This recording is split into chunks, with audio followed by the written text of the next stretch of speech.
Baik, Assalamualaikum warahmatullahi wabarakatuh, teman-teman semuanya, para subscriber dimanapun Anda berada. Ketemu lagi dengan saya Ali Falahuddin di channel YouTube Indotulen ya. Teman-teman semuanya, di video kali ini saya masih seputar Black Sapote ya. Jadi yang kemarin itu saya membentuk karakter batang, dan kemudian ini saya pengen membuat video tentang bagaimana cara membuahkan tanaman buah impor jenis Black Sapote. Perlu diketahui untuk akhir-akhir ini tanaman buah Black Sapote sangat viral ya karena buahnya unik. Itu sejenis sawo tapi dalamnya itu hitam seperti kue puding coklat. Nah, untuk rasa itu sangat mantap, manis ya, cocok untuk program diet karena vitamin C-nya yang paling tinggi dari segala jenis buah. Itu bisa dicari referensinya di internet, itu banyak yang menginformasikan ya. Itu hanya asumsi saja, setiap asumsi orang-orang bisa berbeda-beda. Ini sudah ada buahnya teman-teman, untuk ukuran pohonnya ini sudah waktunya untuk produktif. Nah, seperti ini pohonnya, sudah besar ya. Sebelum lanjut videonya, kita harus berpindah dulu ke salah satu top pohon Black Sapote milik saya. Ini ukurannya lebih kecil dari yang tadi, tapi ini sudah ada buahnya teman-teman.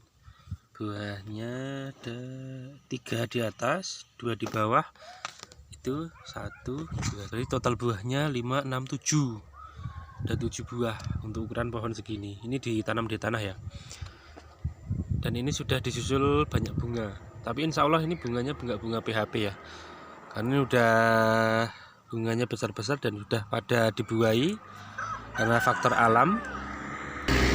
Yang buai itu seperti semacam lebah ya, dan faktor alam yang lainnya, yang itu namanya simbiosis ya, mutualisme. Misal lebah dengan tanaman. Nah, ini kan lihat ini, saya cabutin, ini ada bakal pentilnya, ini lihat ini, udah pada jadi bakal pentil buah seperti ini ya. Untuk ukuran pohon segini,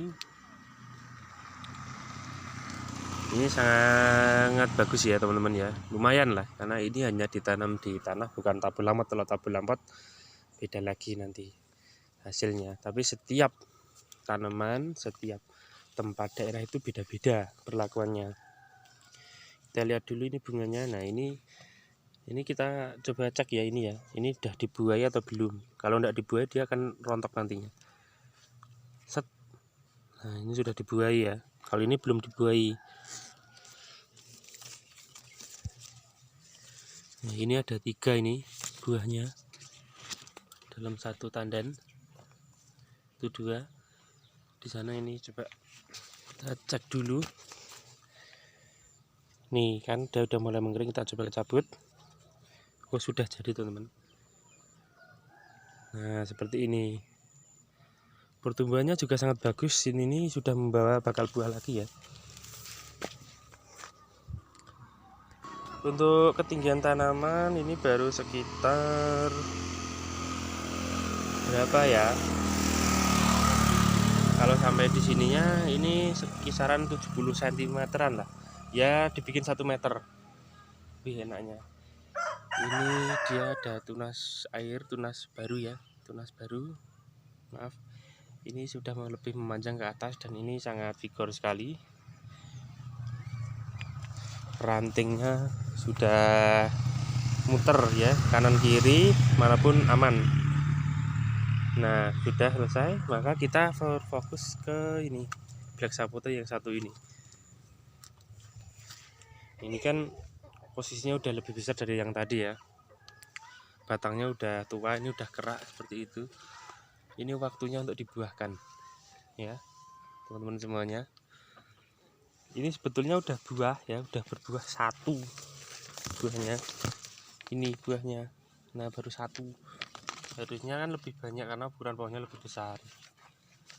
Tapi ini bibitnya dulu berbeda teman-teman. Meskipun bagaimanapun itu kualitas bibit itu sangat berpengaruh. Ini awalnya tanam itu dari stek ya, bibit dari stek. Kalau yang tadi di video itu awalnya dari okulasi. Nah, teman-teman semuanya, ini kita akan rawat, kemudian kita buahkan dan apa saja perlengkapan untuk membuahkan black sapote ini akan insya Allah saya video ini, di dalam video ini sangat lengkap. Nah begini teman-teman, mari kita lihat dulu posisi di bawahnya itu tanaman rumputnya sangat subur, gulmanya itu menandakan ini kondisi tanahnya bagus, subur ya. Nah ini sebelum kita buahkan kita harus bersihkan dulu, tapi ini saya tidak mendangir atau mencabut, karena nanti kalau saya dangir atau apa itu namanya digemburkan, nanti dia justru akan keluar tunas baru, jadi dia semakin subur. Nah, dibuahkan itu akan berkendala, kurang maksimal ini ya. Ini kita harus apa namanya dibersihkan dulu ya, pakai sabit aja bentar. Nah ini kita tidak usah dicabut teman-teman, ini kita bersihkan saja dengan cara dibabat seperti ini. Ini untuk menjaga kelangsungan hidup mikroorganismenya juga. Kalau kita bersihkan hanya yang hidup tanaman sapotenya saja, ini nanti untuk jangka sekitar 4-5 tahun yang akan datang itu mikroorganismenya pada mati ya, maka tidak maksimal nantinya.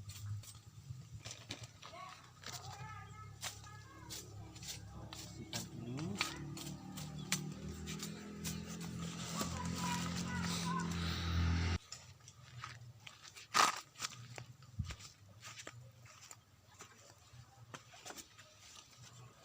Baik teman-teman YouTube semuanya, di kali ini saya sudah mempersiapkan ada beberapa alat ya.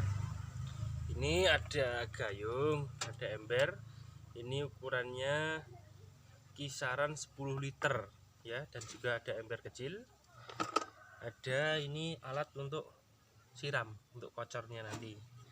Ada juga pupuk MKP, ini pupuk untuk fase generatif. Ini saya menggunakan MKP karena yang mudah didapatkan untuk di wilayah teman-teman semuanya. Mungkin pupuk ini sudah tidak asing lagi, di mana-mana juga ada, tapi mohon maaf saya tidak berpromosi atau apapun dan tidak ingin merugikan pihak manapun. Teman-teman semuanya perlu disiapkan juga ini alat untuk mengukur pH meter, karena ukuran pH tanah itu sangat penting.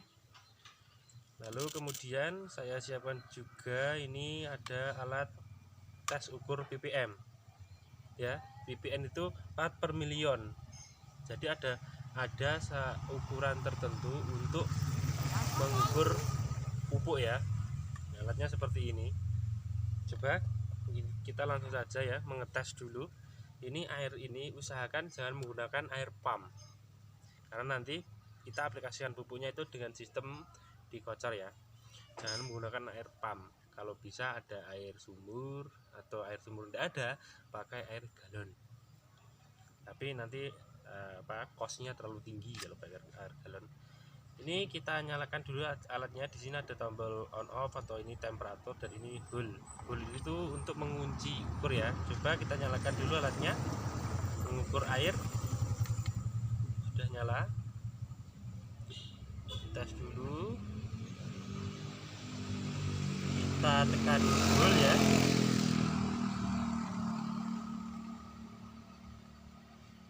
Ini ada angka 0,61 ppm, sangat rendah sekali. Nah ini cocok untuk dibuat pemupukan.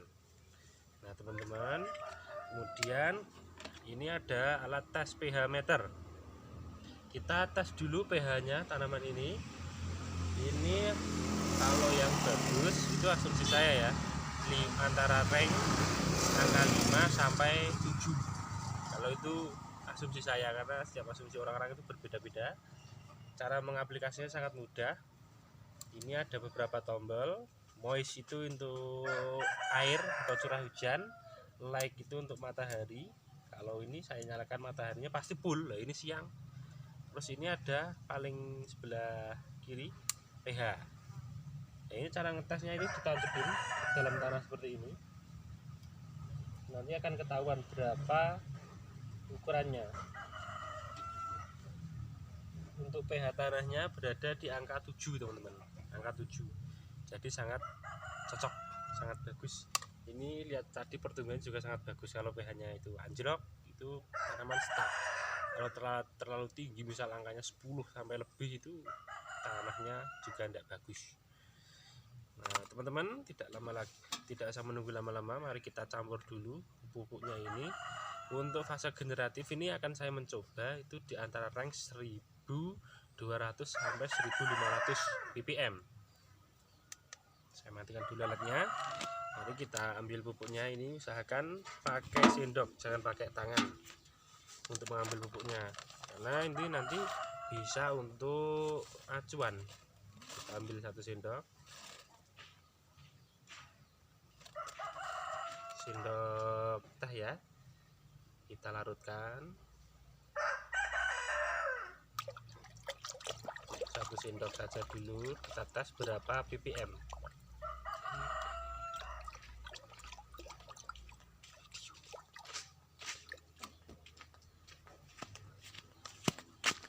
Ini coba kita larutkan dulu pakai tangan saya. Kalau pakai alat bantu juga pakai alat bantu kalau ada. Teman-teman kalau mau praktek, kita cek dulu sudah naik atau belum ppm-nya. Kita hidupkan. Ini sembari belajar dan saya juga mau mengetes ini 1000 di antara range 1200 sampai 1500 ppm. Sudah naik atau belum? Ini sudah saya campur pupuk tadi 216 ppm. 238 naik. 239 ppm. Ini ya, lihat angkanya baru sekitar 200-an. Coba ini saya tambah lagi, nanti sampai 1000-an atau mendekati. Saya tambah lagi teman-teman.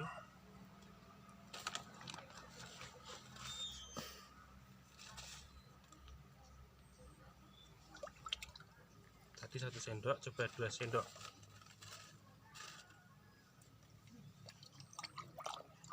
Nanti kalau angka ppm-nya sudah terpenuhi, insya Allah hasilnya sangat memuaskan ya. Kita larutkan.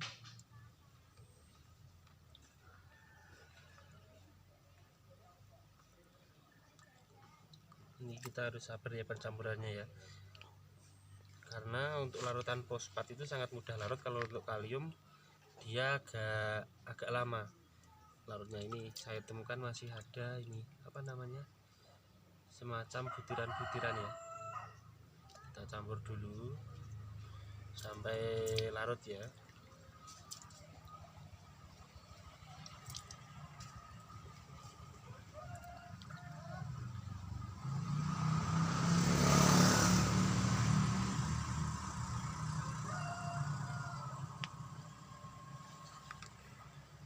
Masih ada butiran-butiran ini kan MKP, jadi kalium monokalsi fosfat.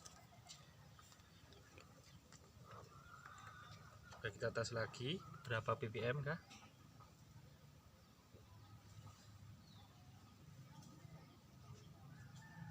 Mantap bro, ini dapat angka 106 ppm. Kelihatan enggak? Nah ini hanya tulisannya di sini 106, tapi di belakang ini ada kali 10. Berarti kita sudah mendapatkan 1060 ppm ya. Ini kita akan harus mendapatkan untuk di angka 1500. Coba kita tambahi dulu pupuknya.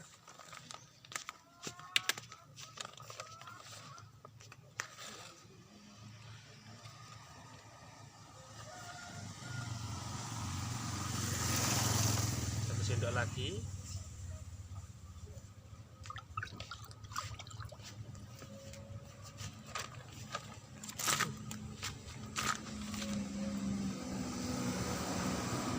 Kita larutkan dulu teman-teman. Ini ya sembari belajar ya, karena saya sendiri juga bukan masternya. Saya juga masih tahap belajar. Karena dalam ilmu pertanian itu enggak 1 tambah 1 2, tapi 1 tambah 1 5. Jadi sulit untuk diprediksi.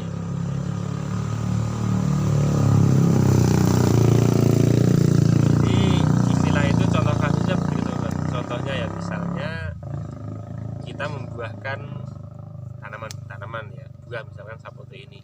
Oh, kita pupuk 1500 ppm. Oh, nanti kita mendapat buah sebanyak 100. Itu enggak bisa kurang, bisa lebih.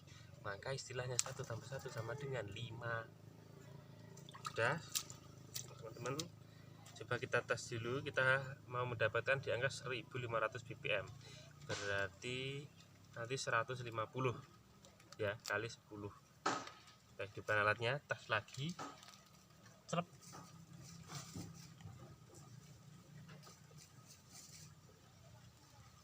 Kita tahan hold. Kita mendapatkan angka 131 kali 10 ppm, berarti baru 1300.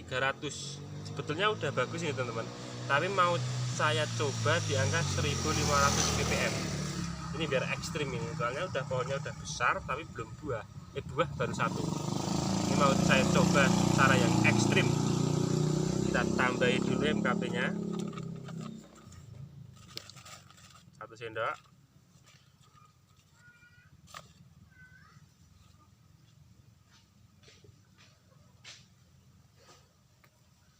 Nanti ada ketemu enggak di antara rank 1500 ppm. Kita aduk dulu teman-teman. Ini nanti kalau berhasil saya buat video lagi ya. Semoga saja ini pohonnya buahnya sampai tumpeh-tumpeh. Ini di bawah ini masih ada ini teman-teman, larutannya belum larut semua, jadi agak lama ya untuk menyampurnya. Ini kalau pakai air hangat pasti lebih cepat. Untuk melarutkannya saja, nanti untuk dijadikan cairan induk. Jadi pH-nya udah aman ya. Kalau itu pH-nya udah aman, tinggal kita pupuknya berapa ppm yang diinginkan. Coba kita tes lagi teman-teman. Wah, mantap bro, tahan. Ini dapat angka 157 kali 10, berarti 1570 ppm.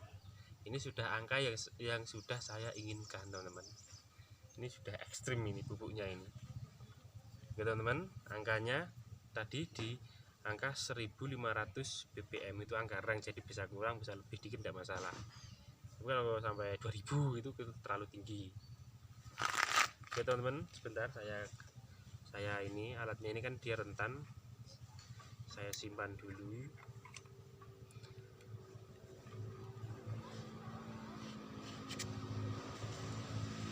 Alat pH sudah saya simpan, singkirkan dulu.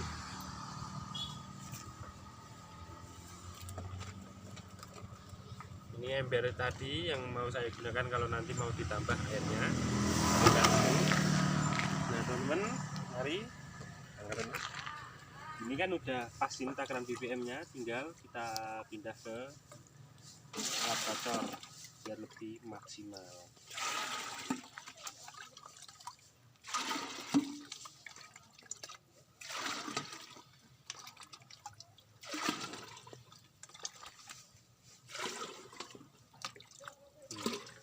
Kita siramkan ya, melingkar.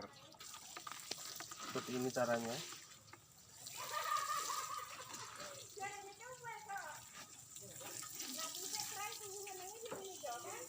Karena ini ukuran pohonnya besar ya, bukan ditabel lampot, maka harus meluas mengikuti akar.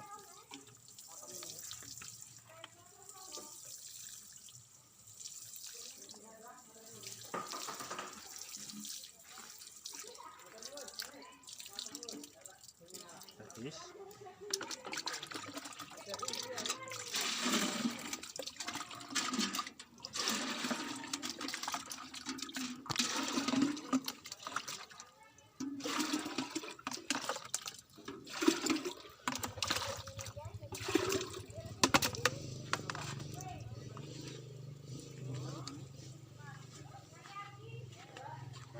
siram, bro. Ini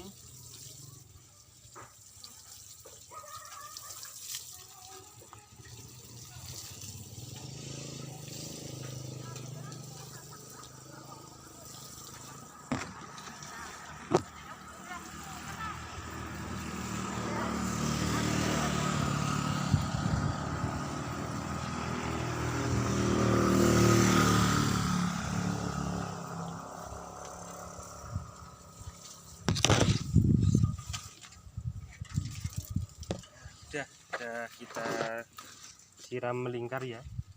Insya Allah semua akarnya sudah kena. Tadi ini ada masih sisa, berarti ini ini isinya 5 literan ya, yang lebihnya.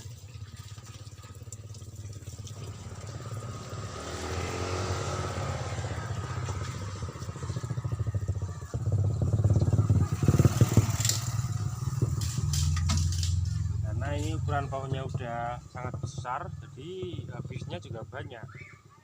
Kalau kita kasihnya cuma segayung tadi kan dia enggak kena semua teman. Jadi teorinya itu kondisional. Ini buahnya baru ada satu, ini buahnya. Nanti semoga saja buahnya semakin banyak. Baik teman-teman semuanya, mungkin ada yang ditanyakan lebih detailnya, bisa ditanyakan di kolom komentar. Di sini saya Ali Falaudin.